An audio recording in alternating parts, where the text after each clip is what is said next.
Well, this will be two talks. The first one is from Professor Daniele, but presented by Guido Lombardi, and is linked to some extent to what you talked to us about in the first week, a link between Fredholm factorization and Wiener-Hopf technique. So here you go. Thank you, Raphael. So first of all, I miss Professor Daniele here. I think this is a great occasion in Wiener-Hopf that I have never experienced, probably he never experienced. We thank Newton Institute to be here. And I miss really Professor Daniele here. I tried to push him here, but I know he's getting older. He doesn't like to travel since was a child, probably.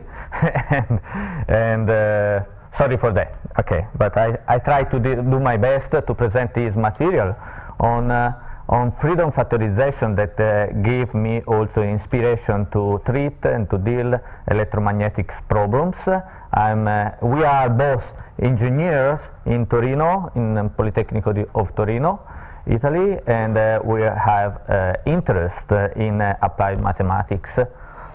And here there is the first slide of Professor Daniele is about that there is a great interest about factorization of matrix Wiener-Hopf equations, and this has been a cult activity for many scientists, and is still a cult activity, as demonstrated in the workshop program. There are many talks talking about matrix factorization, and some state-of-the-art about closed forms of matrix factorization is reported in the Daniele's book, that its reference is reported here.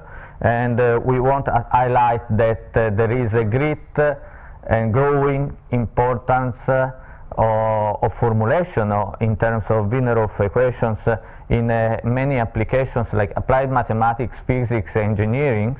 And the equation forms in Wiener-Hopf are becoming more generalized. There are many numerous formulations now, and one example is the generalized Wiener-Hopf equations for angular regions that can deal with wedge problems.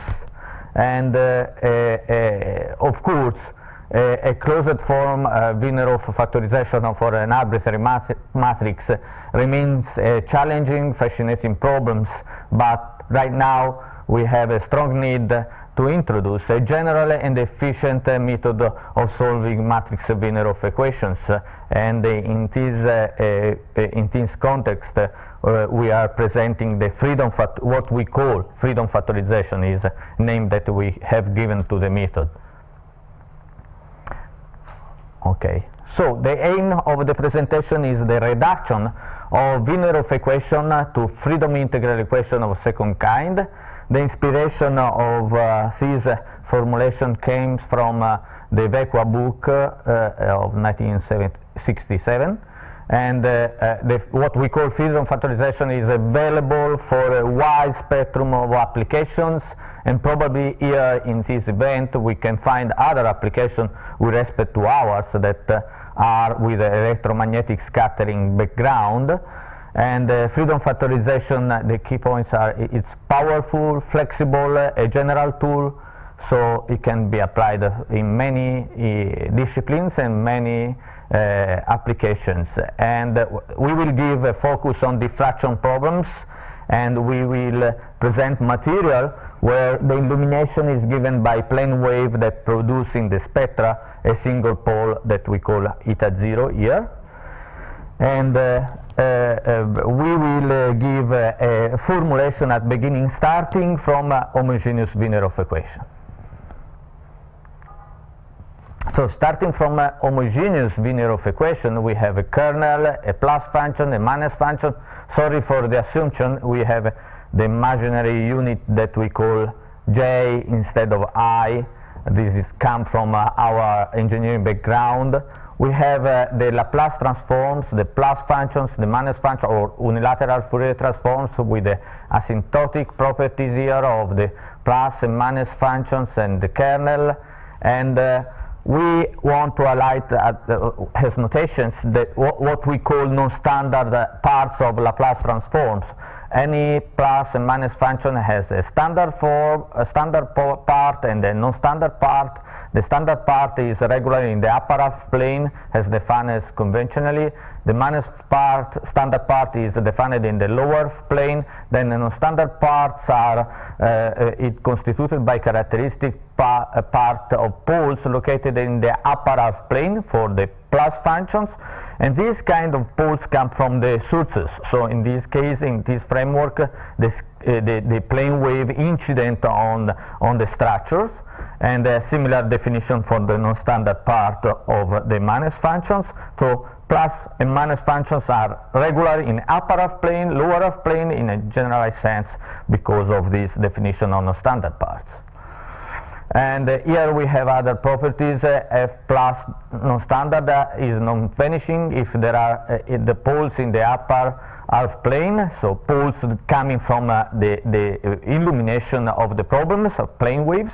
Similar properties for minus functions. We want to focus on diffraction problems, so the non-standard parts come from geometrical optic consideration, and we can study the geometrical optics problems of wave scattering a priori before analyzing the diffraction problems. So and we want to point out that the non-standard part of Wiener-Hopf unknowns are coincident with the non-standard part of the geometric optic problem. So we know a priori what is the non-standard parts of the unknown. Here is the property. So using classical method, the first idea is to factorize the kernel. Then we get inverse of plus and minus portion of kernel that are regular in the upper half plane and lower half plane. We assume that this factorized kernel goes to 0, also the inverse, so plus minus is also here. And using the Liouville theorem, we can apply the Liouville theorem here, and we have the plus portion and the minus portion of the equation that is equal to an entire function that with this assumption goes to 0. So finally we get this kind of solution for the plus functions. That is the classical solution. What's the great convenience of this kind of solution, if possible, when we can factorize the kernel in scalar form is always available, in matrix form is not always available, is that this form is valid for any value of eta. So if you have multi-valued functions, this expression is valid everywhere. And the exact factorization can be obtained only in particular cases of matrix kernel, and often this kind of factorization is complicated to achieve. Let's introduce the idea of Fredholm factorization. The idea is based on elimination of one of the two unknowns if the Wiener-Hopf equation come in a standard form. So if we have a plus and minus unknown, 1 plus and 1 minus, so we eliminate one of the two by contour integration using Cauchy decomposition. Usually in our formulation we privilege to keep the plus function, so eliminate the minus function. We use the word factorization to highlight that this method gives you the possibility to get the final solution of the problems, but also probably for the mathematics that we use, it was better to call decomposition, but decomposition is only one step of the classical solution.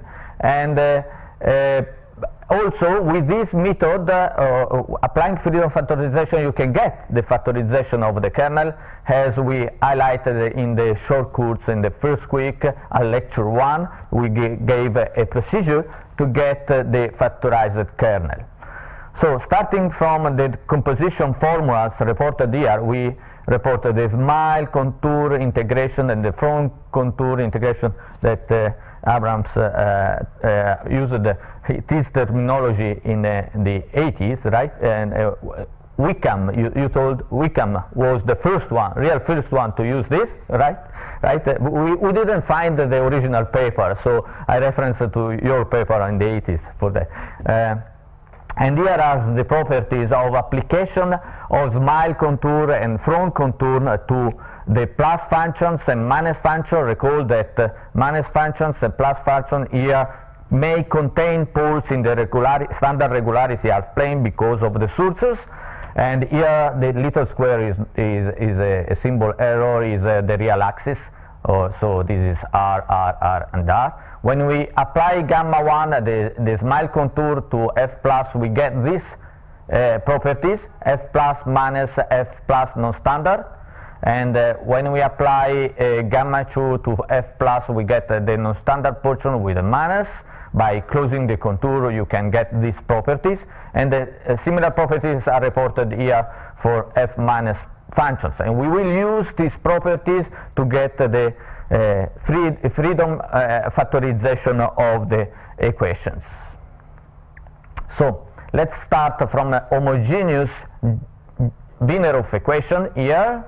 We apply first of all the smile contour to eliminate the minus unknown, and by application of gamma 1 we have these results in terms of semi-residue and principal value integral, and on the right side we have the minus function under the gamma 1 contour that give the non-standard portion of F minus. Then we use these properties.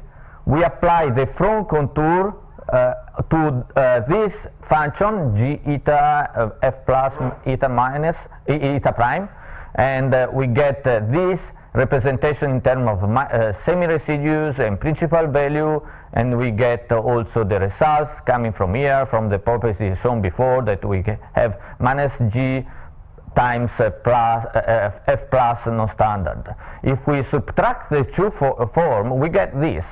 This is according to the properties that we have shown to the kernels, and that the F plus is a Laplace transform. We get this integral equation that is a Fredholm integral equation of second kind, according to a quadratic integral space L2 with the weighting functions, and the weighting function is selected on the diffraction properties on the tip of the wedge if present. And so we have two methods to get the solution: the Fredholm integral equation here, and the classical solution of Wiener-Hopf equation here. And I want to show the benefits and the defect of this Fredholm integral equation formulation. The first of all is that we need to approximate this representation. And usually the kernel is well behaved, so we need just a rough quadrature technique to get the approximation of the F plus functions. And we usually use what we call sample and hold technique by truncation of the interval. And what else? Here you see that while rebuilding the F plus after getting the sample, you have all the singularity properties of the unknown F plus, because when you rebuild the solution, the g eta is appear here in a closed form. So it contains all the singularities of the problem. If you make reference to wave scattering, these kind of singularities are geometric, are the surface wave, leaky waves, if you have branch cut lateral waves, and so on. We will see these properties on the second talk, the one done by me. And you have the geometric optics properties reported here, because you recall that the non-standard properties of the unknown are related directly to the geometric optic fields. So here is the poles due to the geometric optics. So it contains the expression of all the singularities of the field component. The equation is a Fredholm integral equation of second kind. G can be an arbitrary matrix, and we don't need to write the equation in normal form as done here. I will show you later some non-normal form to apply the method.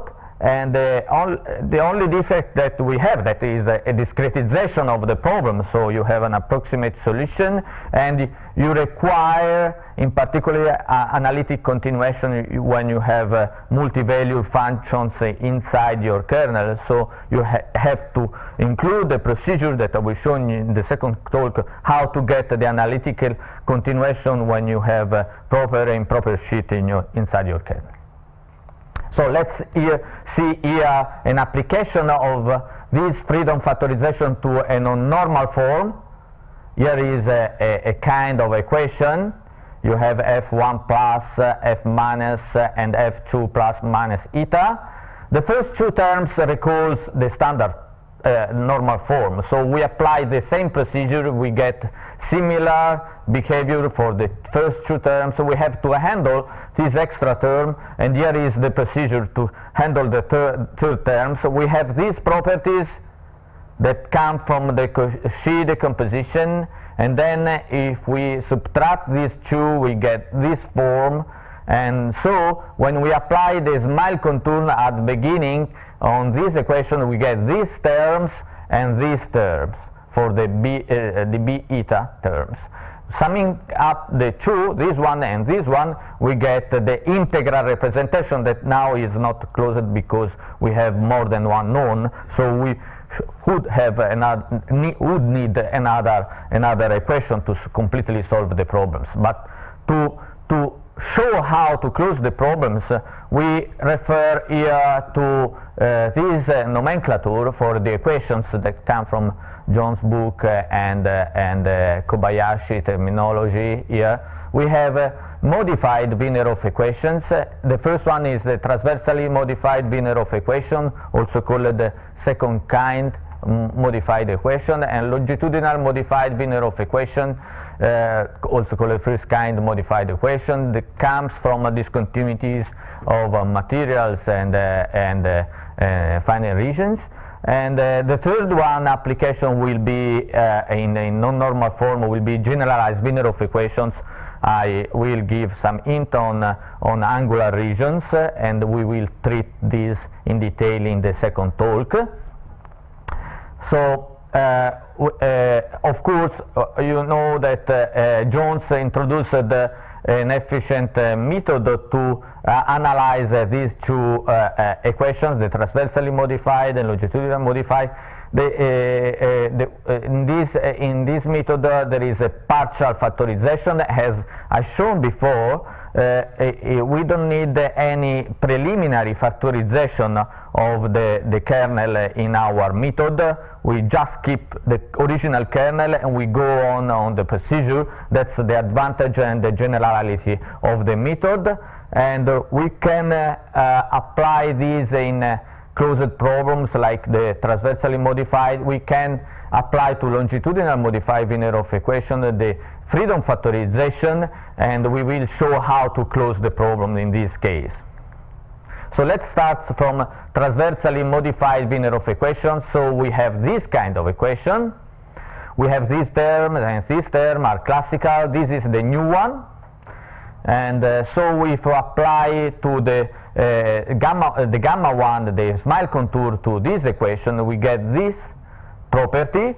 You see that these are the terms that are coming from the application of the method to the homogeneous Wiener-Hopf equation in normal form with these terms, and we have this extra term. This extra term is can be rephrased into this one. And the property to get this is reported here. They are very similar each other, so we apply this property to get this term. So by substitution, we get finally this equation that it's a Fredholm integral equation. Now it's more complicated than the one of homogeneous Wiener-Hopf equations in normal form, but still have some properties, and in particular we didn't factorize any portion of the kernel G. Let's look to the longitudinal and modified Wiener-Hopf equation. and here we have f0 is a plus unknown entire functions that is regular in upper plane and is not bounded in the lower plane. Then we have f plus, f minus, can be written also in this way. We use an auxiliary function that is this. F pi 0 has the same characteristic spectral properties of f0, and then we use this formulation L1 to get the solution, but also other formulation of L1 I will show in the next slide. But first of all, let's apply the Fredholm factorization to L1. So we apply the gamma one, the smile contour, and you see that this is a normal application of that we already done to the homogeneous Wiener-Hopf equation in normal form. Then we have this extra term, the property of application of the smile contour to this form is reported here, and finally we get these equations. This equation has two unknowns, the f0, the entire function, and f plus here. So it's not a closed problem. Here we have how we get a closed problem. So we change eta with minus eta, and we get this equation L2, and then we apply multiply the equation for the exponential of j eta s. We get L3, and then we substitute eta with minus eta, we get L4. So there are four forms of the same equations but with different properties, and if we apply the Fredholm factorization to all these four forms of the equation, we get a system of four integral equations that are in f0, f pi 0, f plus, f pi plus, and by substitution we can reduce the problems 4 by 4 to 2 by 2 in terms of f0 and f pi 0. Here is the first integral equation, and here there is the other equation. So this is the system of 2 by 2 Fredholm integral equations.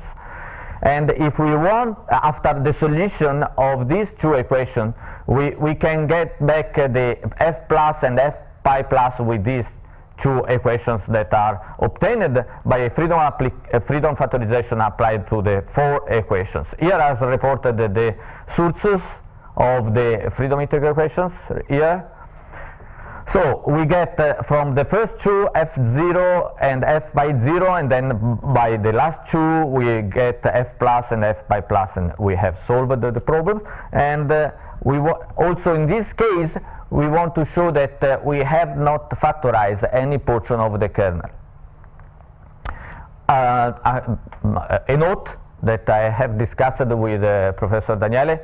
Here we have the solution that we get from entire function. Sometimes it is not very easy. We need to sample. David did some work on this kind of discretization of entire functions. And instead of writing the equation in this form, we start from this other form. So by inverting the kernel with g minus and starting the same procedure from this form, we get Fredholm integral equations in terms of f plus, f pi plus instead of the entire function. Usually this kind of if we discretize this formulation is better than this for convergence properties. Okay, let's look to the generalized Wiener-Hopf equation. Here is that the generalized Wiener-Hopf equation, we intend that the plus function and minus functions are defined in different complex planes that are related together. In this case, also from a novel book, you get that the minus function is defined in this complex plane. It's a minus functions, and you see that it's related to eta through this relationship. In case of perfect electric conducting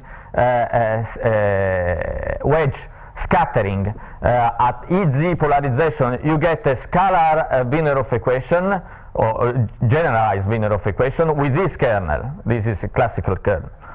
So in this case, if we want to apply a classical method with a mapping, we start from the generalized Wiener-Hopf equation, then we use this kind of mapping to transform the generalized Wiener-Hopf equation to a classical Wiener-Hopf equation.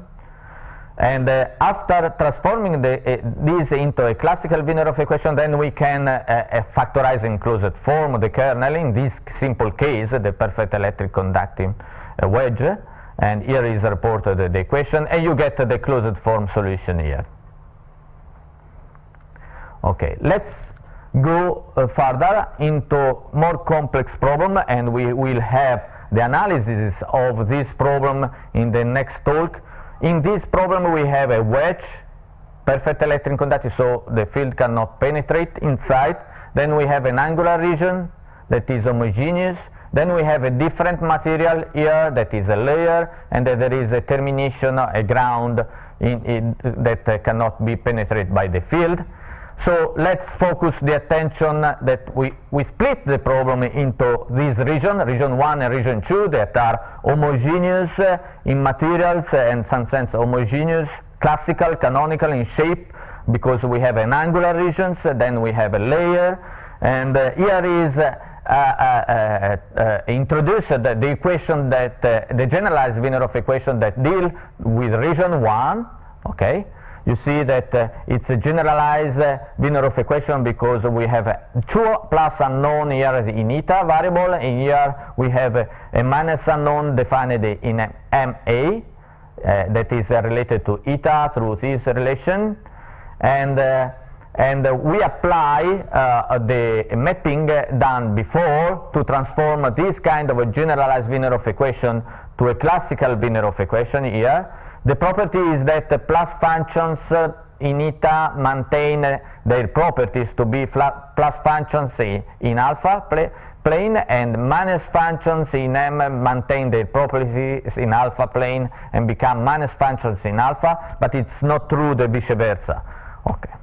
So once we got a classical Wiener-Hopf equation, here we can apply the procedure of Fredholm factorization that I proposed before, and eliminate the minus function. So we try to eliminate this by applying the gamma 1 contour and then the gamma 2 properties. We get finally this relation that is an integral representation as the one shown before, but we have 2 unknowns here, I plus and V plus.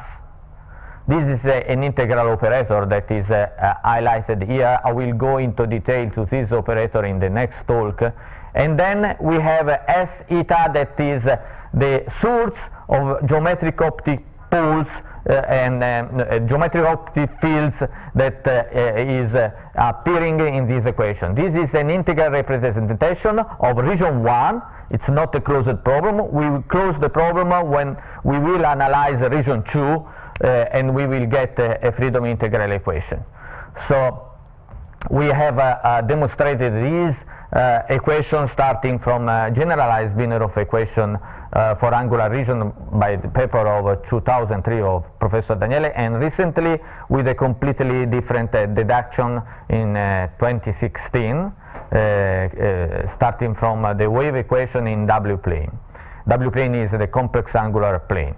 And what I want to show here, there is a finite summation, and due to the aperture angle of the angular region, and here is the properties of this kind of formulation.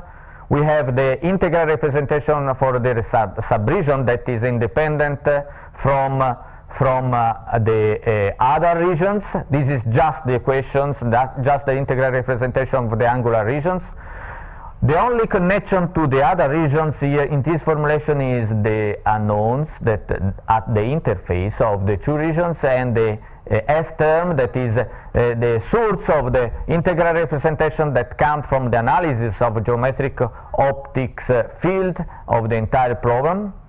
We have used this kind of formulation for an isolated wedge, maintaining the solution in alpha plane. There is some solution given in the lecture 3 of the short course, And of course, by discretization, we need analytical continuation. And in this case, in isolated wedge, it's better to work on the alpha plane, so in the mapped one, where you have the classical Wiener-Hopf equation.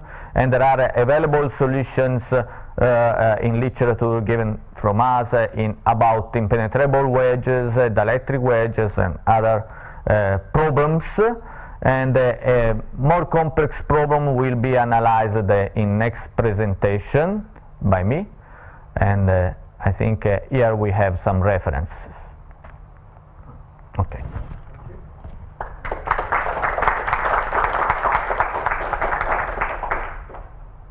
Any questions? Yes. In the beginning, you mentioned that you would consider a situation with just one single simple pole. Have you considered any case where you have more than one? That's interesting. Yes, because we are in a linear problem, so we can apply the same procedure to different number of poles. Like if you have multiple plane wave incident in your structures, okay. So in that case, you have more than one source. The formulation is the same. Finally, you get a Fredholm integral equation with more than one source. You can apply linearity, analyze what's happening with one plane wave incident on your structures, or you can analyze combining with the more complicated terms of source term of the Fredholm integral equation, because your source term is just the analysis of geometric optics problems, geometric optics solution of your problems. So by linearity you can study one by one and get the total by summing up the solution, or you can analyze all together by formalizing the source of Fredholm integral equation with a combined source with analysis of all the geometric optics solution of your problem with multiple incidents. Okay. I've got a quick question. So you gave us a physical problems that leads to generalized Wiener-Hopf, so that's okay. a wedge. Do you mind giving us an example of those that leads to transversally and longitudinal? Oh, to generalize one? No. The generalized Wiener-Hopf equation with transverse or no, okay. So they are planar structures with different materials. Let's go back. Okay. Yeah, I think the B1 is a planar structure with different materials. So you get exponential factors. Yeah. An example, a more simple example we have an example of like this can be also like a sheet with a hole, and then you have a ground on the bottom, so you have an entire functions here, and you can have a material, penetrable material here, and here instead this is for the transversally modified. In this other case, I don't remember for electromagnetic case, it's a more mathematical one. But for the longitudinal, it's very good to have one material, a different material, another material, so you have entire functions here, minus function here, plus function here, and you have then this problem that is with rectangular shape. Okay.